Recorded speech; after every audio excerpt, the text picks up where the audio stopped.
What's going on YouTube? It's your boy Rich Nice back once again. So today we're back on the C-10 project. We pulled the old new frame in. We have Megatron sitting outside. First thing we need to do is make this thing a roller. As you can see, the wheels are flat. So we're going to take the wheels off of this one, put them on here.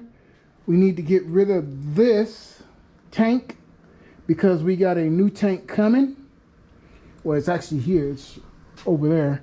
So we need to get this out so we can put our new tank in, make this a roller. Once we make this a roller, then this whole frame will go outside and we'll pull the cab off, stick it on here because I got new cab mount bushings and all that good stuff. Then we can start actually welding on this and fixing our floor, which is going to be a hot mess.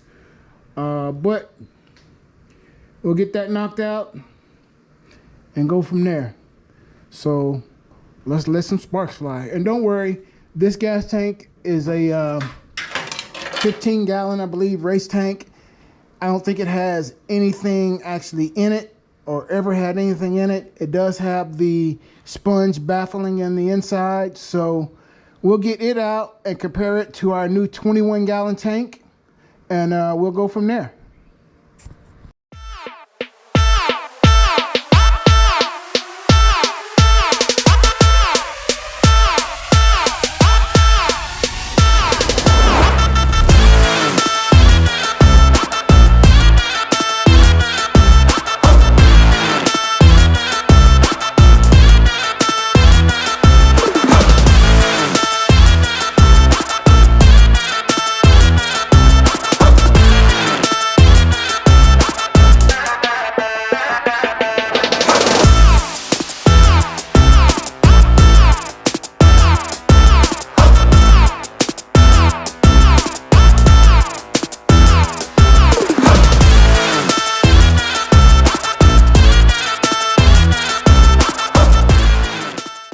Do safety first, safety first.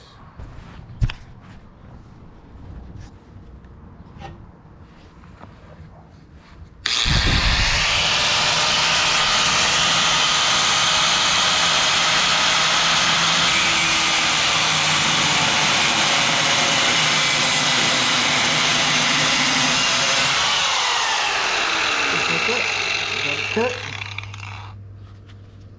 We'll go over here to the second one.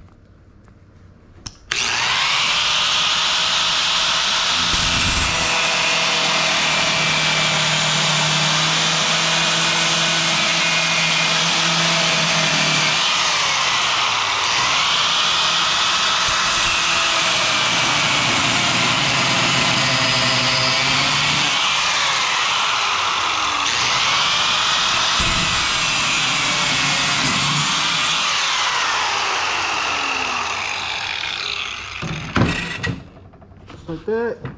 We'll swing these out of the way, and this gas tank should just pop right out from the top.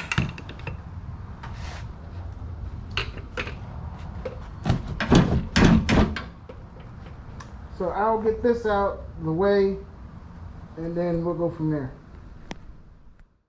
All right, YouTube, we got our fuel tank in. It's from CJ Pony Parts. It is a part number 699310 BKIT, and it's for a 69 to 72 Chevy Blazer or Suburban GMC truck, and it goes between the fuel frame rails. So it includes the tank, the hardware straps, the sending unit, the gasket, and the lock ring. So we'll get this thing pulled out and unbox it.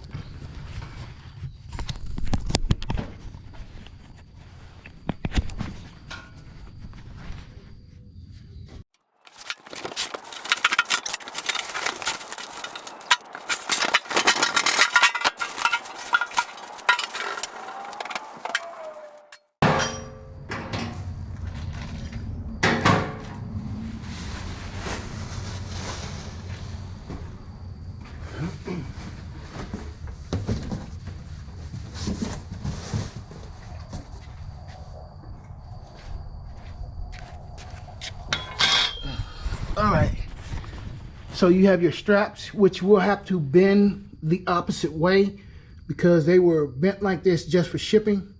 So we need to rebend them. You have your sending unit that goes 0 to 90 ohms. It has your ground wire, and right here is the wire that you run up to your dash, to your fuel gauge. You have 2 J hooks, and I'll explain what these are for later. You will also need 2 more screws to go on the other side of the straps that do not come with this. So I went and got some 5/8 screws, washers, and lug nuts from Ace Hardware, who has a great supply of automotive boats. So check out your local Ace Hardware. Not sponsored.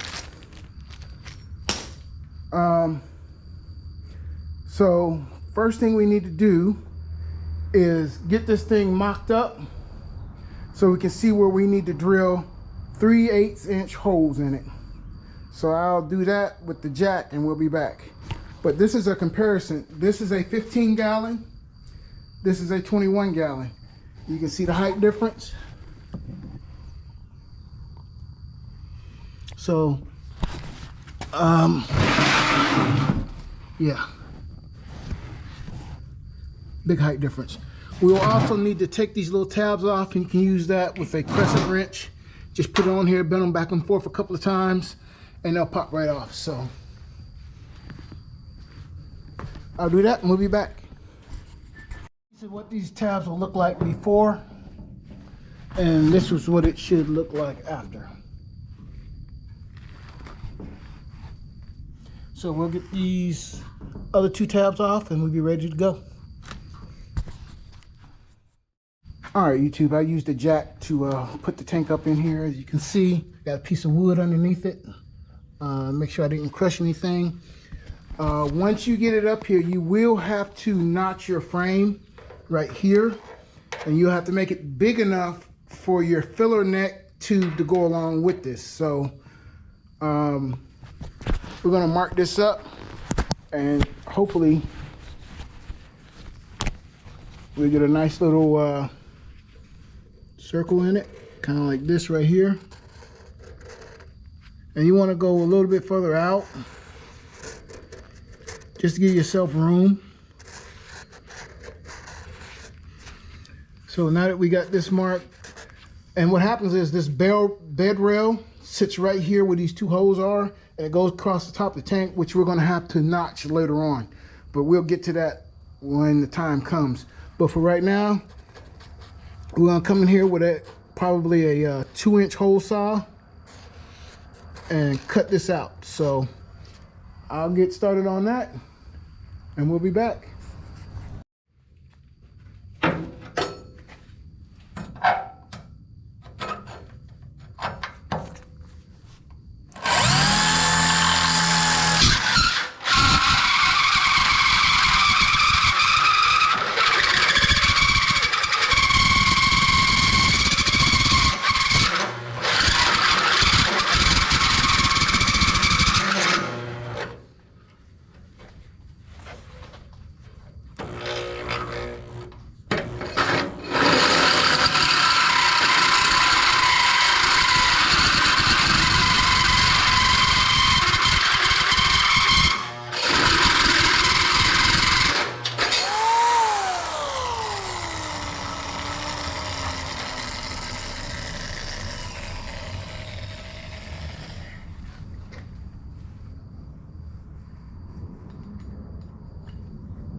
All right, we got our notch cut out.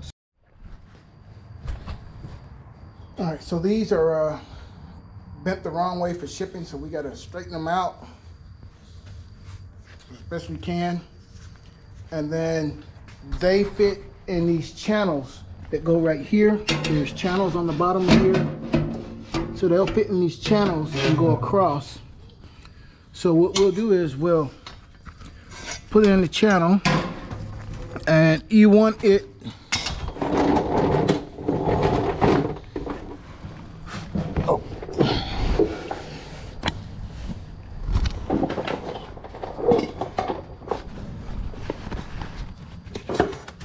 you want the strap to go on the outside of this lip. So you want it to go on the outside of the lip.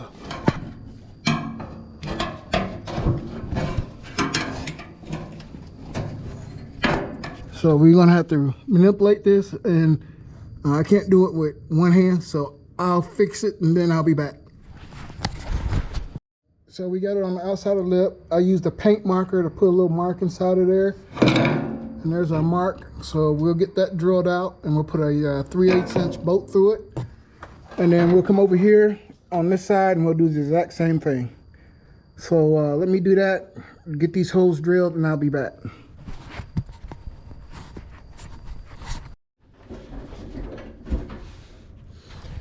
All right, we got our bolt in. Got it secured on top. So we'll go over here on this side, and I'll show you how we'll do these J-bolts.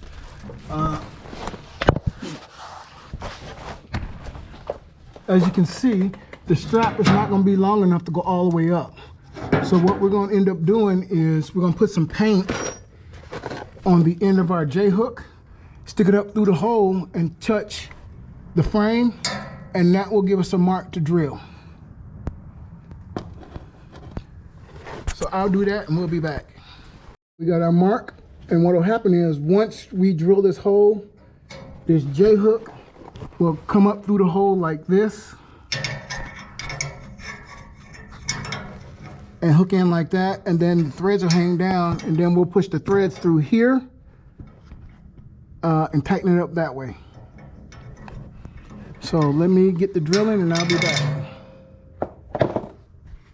Our hole drilled. This J-hook should fit in just like this and hang down just like that. Then our strap should be able to go through it. So we're gonna have to manipulate our strap a little bit, bend it a little bit more so it has a little more flex to it, and then we'll be able to bolt this in. So I'll get the bending and we'll be back. All right, YouTube, we got our J-bolt in. As you can see, our strap actually tightened up at the bottom because it was hanging down a little loose, but I think we're good to go. So as you can see, we lowered the jack, so the tank is up in there by itself. So we'll get the other side bolted up, and then we'll start working on putting the sending unit in and all that other good stuff. So we'll be back. All right, YouTube, we got our J-hooks in, got our bolts tightened. I'm not sure how well y'all can see inside there, but there's a J-hook right here and a J-hook right there. And they just hook on top of the frame, tighten the bolts. Then you come over here and you have your two bolts hanging down. These are a little long, but we can always come back later and trim them if we need to. It's no big deal. The reason why we put this as a permanent side is so if we need to service this tank for whatever reason, we can slide it out on the passenger side, be able to work on it, and then slide it back in and just use these two bolts for the J-hooks. So it makes it real easy to service. So next, we'll start working on our sending unit, getting that installed. Also, looking at how we're going to run our fuel lines. So we'll be back. All right, so our fuel sending unit. First thing you need to do is take your O-ring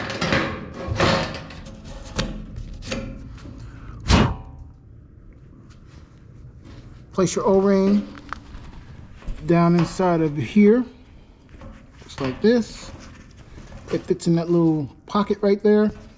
Then you'll take your sending unit. You'll take it, stick it in just like this. Just like that. And there's only one way this thing can go. As you can see, our fuel line is supposed to run in this little cavity right here. So when you stick it in, it also has these two little tabs right here and right there that fit into these little slots right here and here. Once you do that, then you can take your lock ring,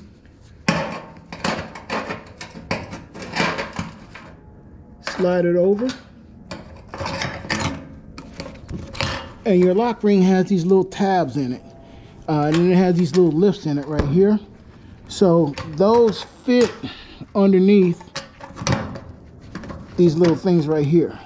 So then you take your screwdriver and your hammer and you tap them in so they fit all underneath, and then you're good to go and it's locked in. So let me go get the hammer and screwdriver and I'll be back. Tab right here needs to go under this little pump right here. So the only way to do it is to take a screwdriver, tap it a couple of times.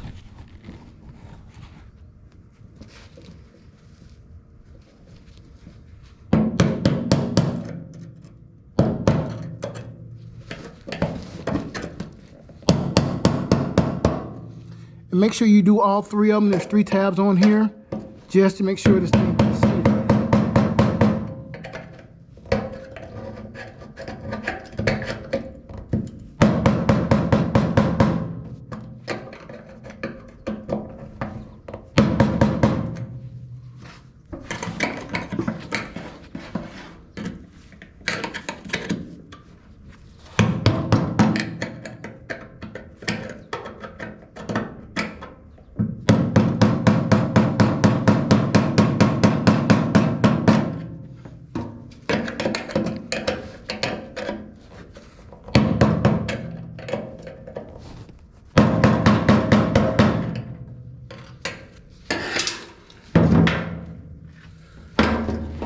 All right, just like that, we have the ring in, the lock ring. So now we can run our ground, and there's holes already in the frame right here. So I think that's exactly what we'll use. We'll just grind that down a little bit, make sure it's bare metal right here. And we'll put our ground right here. We'll run our return line into here, and our delivery here to our pump. Over on this side, we have a vent hose. We have the vent hose that goes to the filler neck, and then we have the filler neck. I ended up making this this hole just a little bit bigger, just because I'm not sure where we're going to put the filler neck, and I just want to make sure we have enough room around the neck itself to turn it whichever way we need to go without it being kinked or cut. So I'm going to ground this, and then we're going to the next step. Our ground done. We'll just hit that up with some black paint just to keep it from rusting and those type of things. This vehicle, or this frame, already had fuel lines in it, which is this line right here. Goes all the way to the back, and it comes out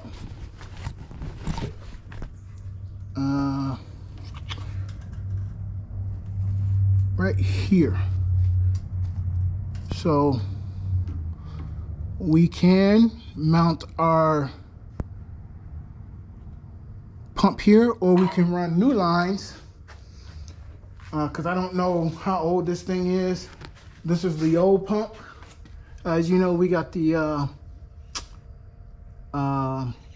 Corvette pump, so all this can go away. So, and I think that one long line that went to the back could have been a return. I don't know. We'll have to get this pump out and see. And then it comes out right here. So, and I think these are old 5/16 line or something like that, and we're running 3/8. So we may just have to get new hose and just run all new hoses up.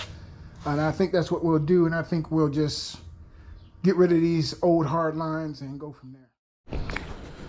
All right, YouTube, we got our fuel tank in, we got our lines run, we got our vent hose. It's just hanging out right here till we figure out what we're gonna do with it.